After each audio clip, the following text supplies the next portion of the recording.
Hello friends, welcome to another video of stock market. आज हम discuss करने वाले टीवीएस मोटर्स के बारे में। टीवीएस मोटर्स का स्टॉक में हमने अच्छा खासा करेक्शन देखा इन दिस पर्टिकुलर मंथ। ये 513 तक आ गया था। One of the most popular and famous stock है इन एफएनओ सेगमेंट, जो कि रिटेल इन्वेस्टर एफआईआई का सबका फेवरेट है। इस स्टॉक को मैंने बहुत बार रिकमेंड किया है।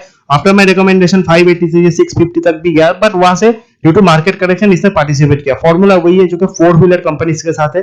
ड्यू टू पेट्रोल प्राइस है, अगर जिस तरह से क्रूड का प्राइस 130 बैरल चला गया था, सो अगर पेट्रोल का प्राइस बढ़ता है, सो इन दैट केस सबको यही लगा था कि डेफिनेटली जो बाइक्स एंड कार से उनका सेल्स घटेगा, एंड ऐसा होता भी है। अभी तक तो पेट्रोल का प्राइस उतने बढ़े नहीं, बट ऐसा ये कंटिन्यू चलता रहा, सो डेफिनेटली गवर्नमेंट को पेट्रोल का प्राइस बढ़ाना पड़ेगा। एंड अगर ये वॉर और एक्सटेंड होता है, सो आने वाले टाइम में पेट्रोल तो 300 बैरल पर डॉलर तक जा सकता है, बट उसके चांसेस बहुत कम है। सो इन दैट केस आपको एक आइडिया हो सकता है कि पेट्रोल का प्राइस ऑलमोस्ट यहां से डबल हो सकता है। सो इसीलिए मार्केट पहले से सबको एज्यूम करके चलता है, इसलिए स्टॉक में बहुत ज्यादा सेल ऑफ हुआ था। But one of the best stock in two wheeler segment, TVS and Eicher one of my favourite है, क्योंकि ये ज्यादा रिटर्न देने वाले स्टॉक है। उसी के साथ साथ हीरो मोटर्स एक अनदर कंपनी था जिसके बारे में बहुत बुलिश था। सो 2200 से उस स्टॉक ने भी अच्छा खासा रिटर्न दिया है। So definitely eight that moment ये स्टॉक नीचे से तो रिकवर किया है, बट अगर इस पर्टिकुलर प्राइस पे अगर बाई करते हो ना, आपका हॉराइजन लॉन्ग टर्म का डेफिनेटली यहाँ से और अच्छा रिटर्न दे सकता है, क्योंकि 585 75 एक पहले बहुत ही बड़ा एक सपोर्ट था।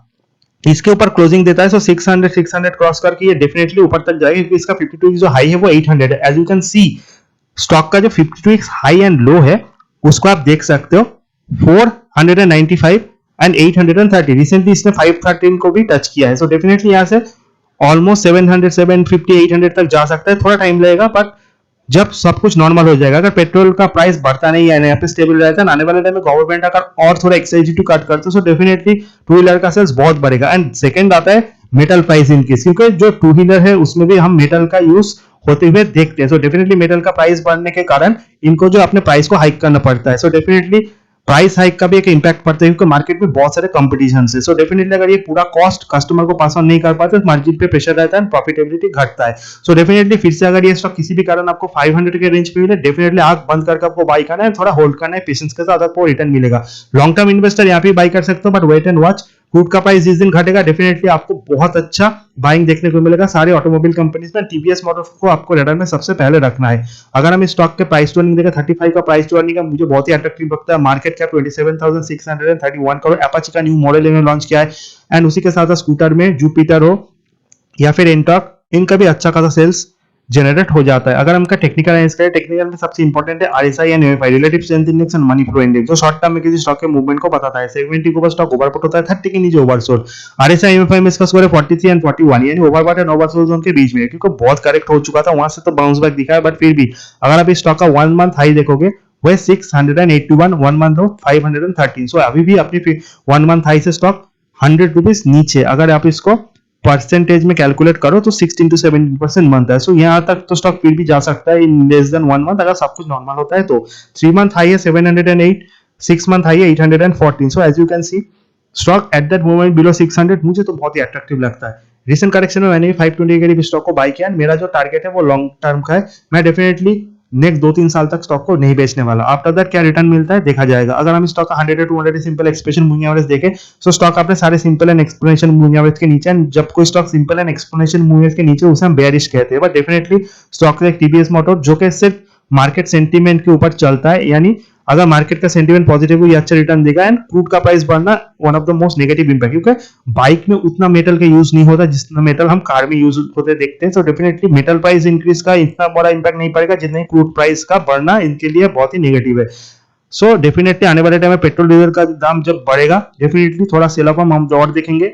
सो डेफिनेटली अगर आप एक ट्रेडर हो, at that moment do not do anything, let the stock down, then आप बाई कीजिए। अगर क्रूड का प्राइस घटता है, पेट्रोल डीजल का प्राइस बाय नहीं बढ़ता, सो धीरे धीरे ये स्टॉक ऊपर की तरफ ही जाएगा। सो डेफिनेटली कहां पे बॉटम बनेगा फिर से वो कह पाना मुश्किल है। टॉप तो आप 800 की तरफ मान के चलो। टेक्निकली रेजिस्टेंस एंड सपोर्ट कहां पे, यहां से 575, 567, 557, 550, 530 देयर आर मेनी सपोर्ट। आप अपने रिस्क पोटेंशियल से अगर बाई करते हो तो आपको सपोर्ट मिल जाएगा।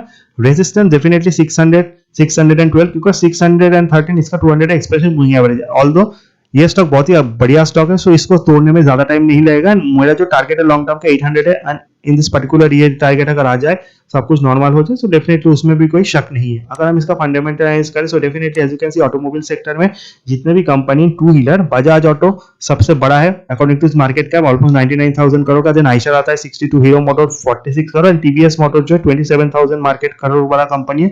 वैल्यू फॉर मनी सबसे ज्यादा हीरो मोटर्स से, हीरो मोटर्स 2800 तक गया था, फिर करेक्ट हुआ, डेफिनेटली 2200 से 2000 के रेंज पे हीरो मोटर मुझे ज्यादा बढ़िया लगता है। बट अगर मूवमेंट की बात करें, सबसे बढ़िया मूवमेंट देने वाला स्टॉक दो ही है, आइशर एंड टीवीएस। आइशर भी करेक्ट हुआ है, आइशर मोटर्स भी यहाँ से अगर आप बाई करते हो 2800 तक जा सकता है, टीवीएस मोटर्स डेफिनेटली। सो अगर आपको दो स्टॉक रखने हैं, बाई ऑन डिप्स करना है, so Eicher and TVS best, and definitely आप हीरो मोटर को भी रखते हो। I am not that much interest in Bajaj auto, and ये सारे स्टॉक आप पोर्टफोलियो रखते हो, आपको एक एवरेज अच्छा रिटर्न मिलेगा। बट ज्यादा से ज्यादा होराइजन आपको आइशर एंड टीवीएस में रखना है, एंड डेफिनेटली थोड़ा आपको हीरो मोटर्स भी बाई करके जाना है। रिजल्ट की बात करें, as you can see result जो थे क्वार्टर ऑन क्वार्टर बेस पे हमने सेल्स में बहुत ग्रोथ देखा, 6,597 करोड़ का सेल्स है। बट अगर आप नेट प्रॉफिट देखोगे, ऑलमोस्ट फ्लैट टू पॉजिटिव है, 242 करोड़ से 248। हालांकि जो मार्च महीना था वहां पे लास्ट 2021 में उससे 310 करोड़ का प्रॉफिट शो किया था। And in this particular quarter जो है सेल्स के साथ साथ एक्सपेंसेस का जो था, एक्सपेंसेस भी थोड़े कम थे, सो एक्सपेंसेस कम होने के कारण प्रॉफिटेबिलिटी बढ़ा था। In this particular quarter expenses बढ़े, सो आने वाले क्वार्टर में भी अगर रॉ मटेरियल कॉस्ट यानी मेटल का प्राइस ऐसे रहता है, सो एक्सपेंसेस और बढ़ सकते हैं। एंड अगर due to petrol diesel price hike, जो हालांकि डीजल का तो इंपैक्ट नहीं होता, पेट्रोल प्राइस हाइक, अगर पेट्रोल का प्राइस बढ़ता है तो सेल्स पे थोड़ा इंपैक्ट आएगा, क्योंकि जो लोग इस पर्टिकुलर कंपनी के मोटर बाइक को बाई करना चाहते हैं वो वेट करेंगे, वो यही सोचेंगे कि अभी प्राइस हाई थोड़ा ज्यादा है, so let the price fall, तब हम बाइक खरीदेंगे। सो इस पर्टिकुलर मेंटालिटी के साथ बहुत सारे लोग चलते हैं, मैं खुद भी चलता हूँ। सो डेफिनेटली इसकी इंपैक्ट पड़ेगा। So definitely everything is depend on the crude price and metal price hike. So definitely जब इनका प्राइस इंटरनेशनल मार्केट में घटेगा, ऑटोमेटिकली सेल्स भी बढ़ेगा, डेफिनेटली स्टॉक यहाँ से ऊपर की तरफ जाएगा। But downside are limited, upside are definitely बहुत ही ज्यादा है। सो आप अभी आपके पास 100 रुपीज है, आप 25 रुपीज इन्वेस्ट कर सकते हो, एंड अगर गिरता है और देन आपको थोड़ा थोड़ा करके बाई करना है। अगर यहाँ से स्टॉक मूव कर जाता है तो फिर से स्टॉक प्राइस में आएगा कि नहीं आएगा अपना मुश्किल है। एंड वॉर जो है वो एक ही दिन की बात है, क्योंकि एक पॉजिटिव न्यूज आएगा एंड सब कुछ नॉर्मलाइज हो जाएगा, एक नेगेटिव न्यूज आएगा सब कुछ आहिस्ते आहिस्ते फिर खराब हो सकता है। So definitely market is volatile, and सारा मार्केट भी इसी चीज के ऊपर चल रहा है। लास्ट में अगर शेयर होल्डिंग पैटर्न आप देखोगे, प्रोमोटर्स जो है उनके पास 52% स्टेक है, एफआई के पास 12.86 ऑलमोस्ट 13%, डीआई के पास भी 25%, एंड पब्लिक होल्डिंग 9.42। ओवर दिया पब्लिक होल्डिंग थोड़ा काटा है, डीआई का होल्डिंग बड़ा है एंड एफआई का होल्डिंग भी बड़ा है। सो डेफिनेटली एफआई का स्टेक अगर और ज्यादा होता और भी वोलेटिलिटी हम देख सकते थे। आने वाले टाइम में वी होप कि प्रोमोटर्स होल्डिंग अगर घटता है तो एफआई का होल्डिंग और भी बढ़ेगा। शेयर होल्डिंग पैटर्न में nothing is wrong in the DI का स्टेक ज्यादा होना कॉन्फिडेंस को दिखाता है, क्योंकि it's Indian company. So it's all about TVS motors, one of the good stock, buy on dips and hold it. Video informative अच्छा लगे चैनल को लाइक सब्सक्राइब शेयर करना बिल्कुल मत भूलिए। See you in the next video guys, till then good bye.